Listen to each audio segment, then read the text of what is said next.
Frogman Friday. Yeah, boy. Welcome to Frogman Friday. I'm Ryan Birdman Parrott. Today, our badass guest is Will Chesney, aka Cheese. He served 13 years as a Navy SEAL, exiting service as a Chief Petty Officer.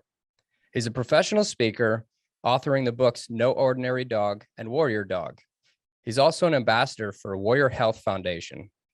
You can follow Will on social media, handles to follow after the show.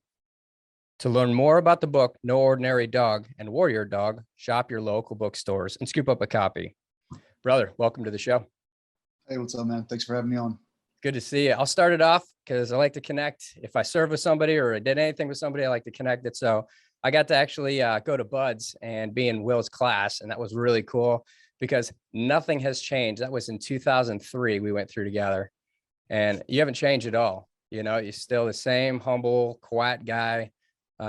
This is pretty cool. And to circle back these years later, I went West Coast, Will went East Coast, and that's kind of how it goes, you know, may run into each other. It's good to see you though, for sure. Yeah, man. For sure. Good class. We had a really good class. Yes, it was amazing. So let's dig right in. So you served awesome 13 years, did some pretty incredible stuff. I'll let you touch on what you want to touch on, but kind of walk me through what led you to write about your book and what led you into dog handling and then Cairo. Yeah, so after I graduated Buds, you went West Coast. I went off to the East Coast. I did my time at Team 4, and then I went to selection for Dev Group. And once I got there, excuse me, it's really when I saw the value of the dogs, you know, and everybody, you need another job just because you're a team guy doesn't mean you stop working. So you need extra duties. And I like dogs, always loved dogs growing up as a kid. And man, on my first deployment with my squadron, I just saw the value in the dogs. There's a saying in the book. Remember, we were all hanging out in the team room once, and somebody said, "Hey, raise your hand if a dog's ever saved your life." And everybody's hand in the whole team room basically went up, and everybody had like multiple stories to tell. It's just like, yeah, the dogs are awesome. And a lot of people don't know that, so it's good to. I wrote a book on my dog. His name was Cairo. We got to do a lot of missions together. He was shot, so he received a Purple Heart. And that was even before we went and did the Bin Laden mission together, which we were lucky enough to be a part of. But a lot of people don't realize what the dogs do for us, so it's cool to kind of bring attention to the value that they bring. Yeah, well, I'll tell you what, I just watched some of our guys doing dog handling on the West Coast, and to see the athleticism in these dogs, how smart they are, what they can provide, it makes you feel like you're not as strong of an operator after watching them go. So that was really cool. So walk us through the process of how you get selected for what dog, or how the dog gets put to you. And then do you get to keep the dog after service? Kind of talk us through that program. How does that go? It all just depends on the dog, just like people. They're all different, right? They all have different personalities. We had trainers at the command that were ex-police, or they just had been around the dog scene for a long time. So we kind of went off of their feedback sometimes, and it was between them and some of the higher ups at the kennel. They would watch the new dog handlers coming in, and I was actually supposed to receive a dog. His name was Falco.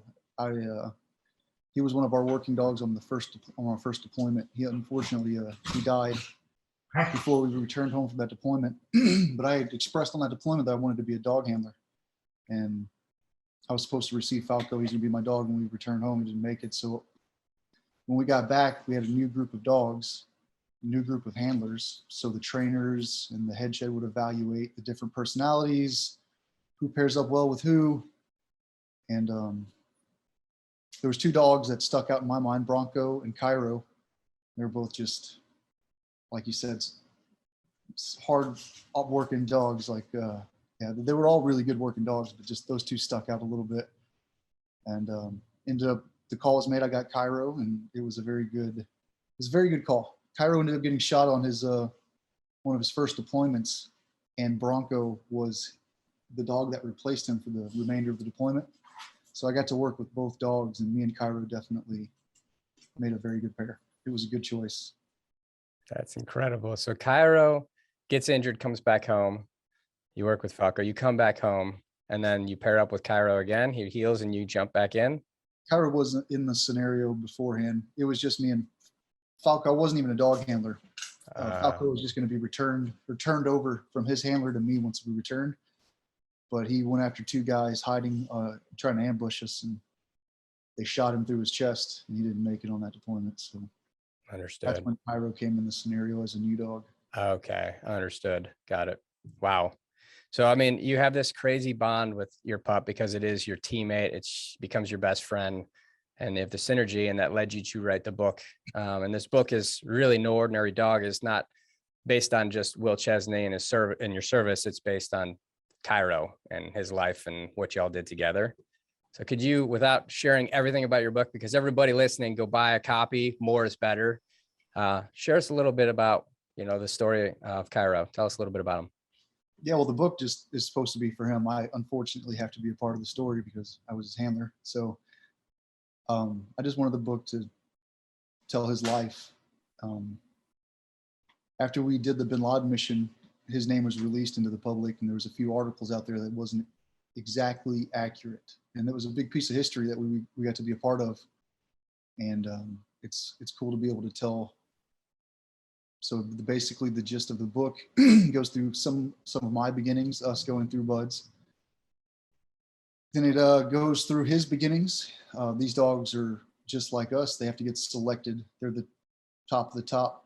So they go through their own selection processes. So it kind of covers what he had to go through, how we came together and started training together, our first training trip, how we led into that first deployment together. It goes into how he got injured, how he recovered, how he went on to do the Bin Laden mission, and then it goes on to cover the end of his life.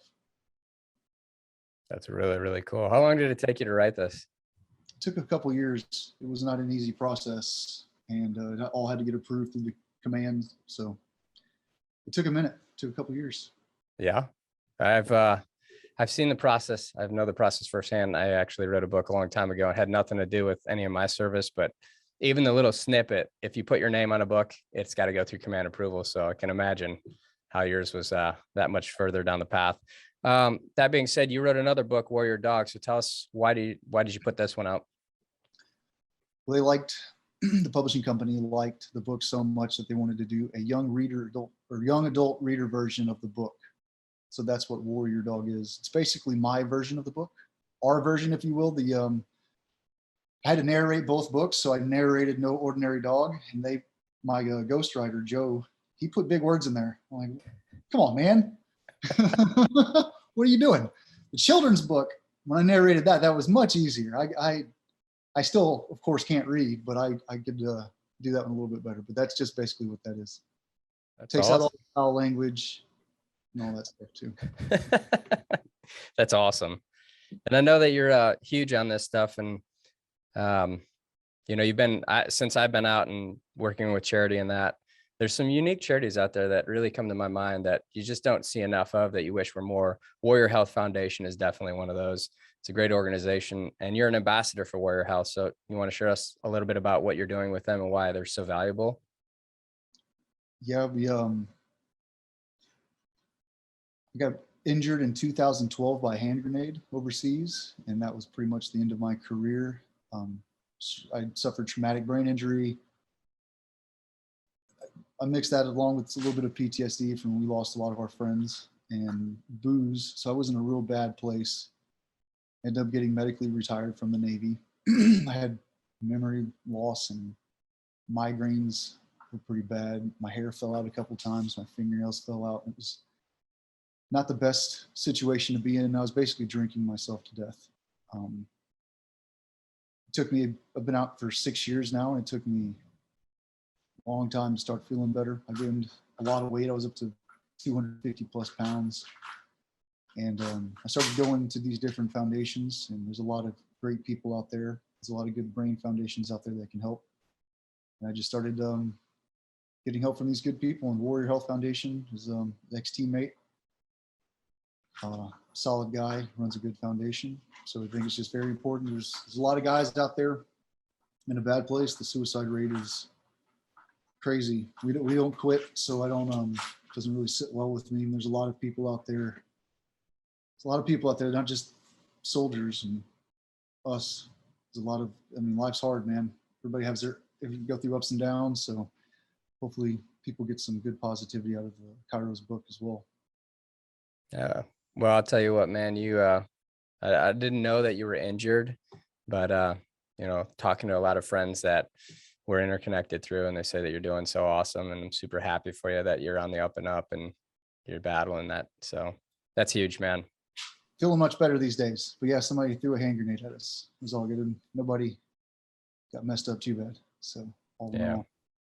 Well, you definitely don't look 250 pounds. You look nice and skinny and healthy. Feeling better. Get your brain functioning, clean up a few things. Feeling much better these days. So yeah, it's time to help other guys if they need it. Absolutely. So you doing a lot of speaking these days? COVID kind of messed that up a little bit. The book released right when COVID hit. So it was it was my first book, but I think things were a little bit different, and we'll see how things are. I don't know if they're going back to normal or not. I don't watch the news. So You're smart, very smart. kind of winging it, but I mean, they'll start booking. Yeah, for Travel sure. when I can, promoting the book, helping out with charities, and then doing some speaking events here and there. Absolutely. So after service, we're in this scenario right now where we're kind of, we're in COVID, whatever. Are you doing any dog handling? You working with dogs? You training dogs? I know you have your 2 personal. I got my 2 personal right here.